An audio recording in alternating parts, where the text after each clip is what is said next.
এবার বাংলাদেশে এই পর্যন্ত আমরা যা পেয়েছি টোটাল পূজা মণ্ডপ হবে ৩২,৬66টি, আর ঢাকা দক্ষিণ সিটি কর্পোরেশন হবে ১৫৭টা, আর ঢাকা উত্তর সিটি কর্পোরেশন হবে ৮৮টা।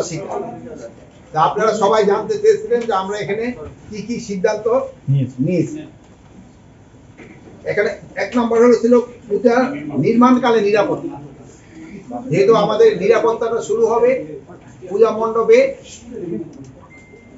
নির্মাণ যখন শুরু হয়ে যায় সেই সময় থেকে। তারপরে আমরা ডিসকাস করছি পূজা মণ্ডপগুলোতে সার্বক্ষণিক নিরাপত্তা নিশ্চিত কিভাবে করা যায়। তারপরে আমরা ডিসকাস করেছি পূজা যেন বিঘ্নিত হবে এবং দুষ্কৃতিকে অশুভ তৎপরতা রোধে ব্যবস্থা গ্রহণ। তারপরে আমরা দুর্ঘটনা রোধে ব্যবস্থা গ্রহণ ও উদ্ধার কার্যক্রম গ্রহণ। তারপরে আমরা আর একটা ডিসিশন নিয়েছি পূজা মণ্ডপে আগত শিশু নারী দর্শনার্থীদের নিরাপত্তা নিশ্চিতকরণ। তারপরে আমরা আরেকটা ডিসিশন নিয়েছি বিদ্যুৎ সরবরাহ নিরবিচ্ছিন্ন রাখা। তারপরে সবচেয়ে ইম্পর্টেন্ট ডিসিশন নেওয়া হয়েছে স্বেচ্ছাসেবক নিয়োগ করা। এবারকার স্বেচ্ছাসেবক নিয়োগটা একটা ডিফারেন্ট হবে। স্বেচ্ছাসেবক বাংলাদেশের যে কোনো নাগরিকের থেকে নিয়োগ করা হবে এবং এই স্বেচ্ছাসেবকদের টাইমে দেওয়া যাবে।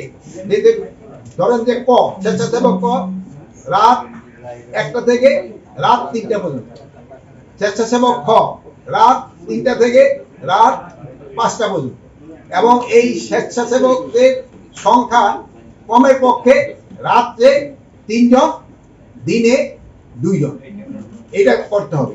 এই ব্যাপারে এই ভাই আমাদের সাথে সম্পূর্ণভাবে রাজি হয়েছেন এবং উনি আমাদের কাছে লিস্ট দিয়েছেন। যদি স্বেচ্ছাসেবক ঠিক মতো পারফর্ম না করে তবে আমরা কিন্তু এই ভাইকেই ধরব, এটার জন্য উনি দেয়। তারপরে আছে যানজট নিরসনকল্পে ব্যবস্থা গ্রহণ করা হবে যেন কোথাও কোনো যানজট না হয়। কিছু কিছু রাস্তাঘাটও যেন পূজা মণ্ডপে যেন দর্শনার্থীরা ভালোভাবে যেতে পারে এই জন্য রাস্তাঘাটও কিছুটা সংস্কার করা দরকার হবে, ওইগুলিরও ব্যবস্থা গ্রহণ করা হবে।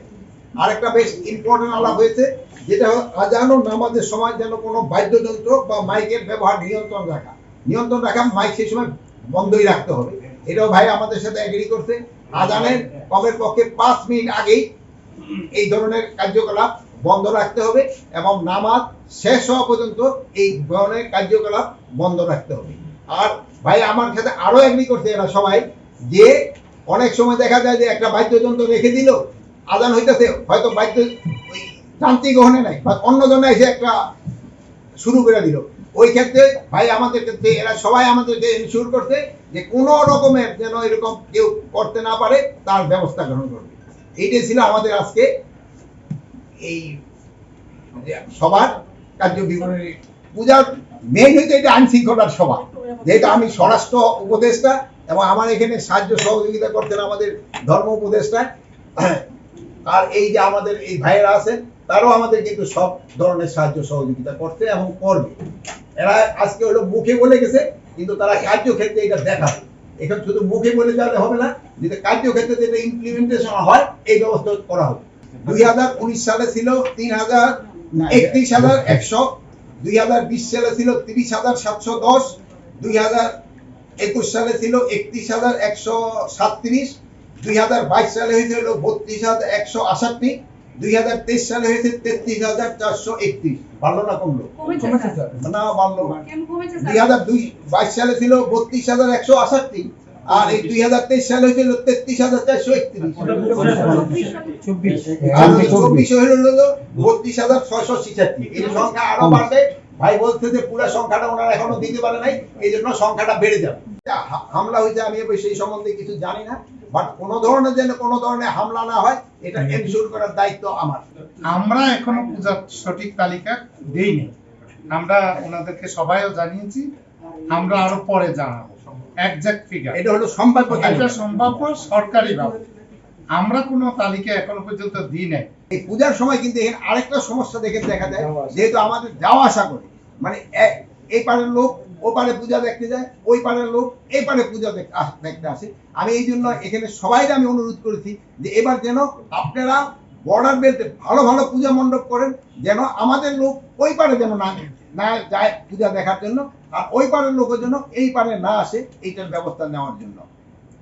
আর এই ব্যাপারে আপনাদেরও কিন্তু আমাদের সাহায্য এবং সহযোগিতা দরকার। প্লাস আইন শৃঙ্খলা রক্ষার্থে কিন্তু আপনারাও কিন্তু একটা বড় ভূমিকা রাখতে পারেন। আপনারা কিন্তু একটা বড় ধরনের স্বেচ্ছাসেবক আমাদের সাথে হতে পারেন। আপনারা যদি এটা করেন তো আমি আশা করব এইবার পূজা নির্বিঘ্নে হবে এবং সবাই এটা ভালোভাবে উদযাপন করতে পারবে।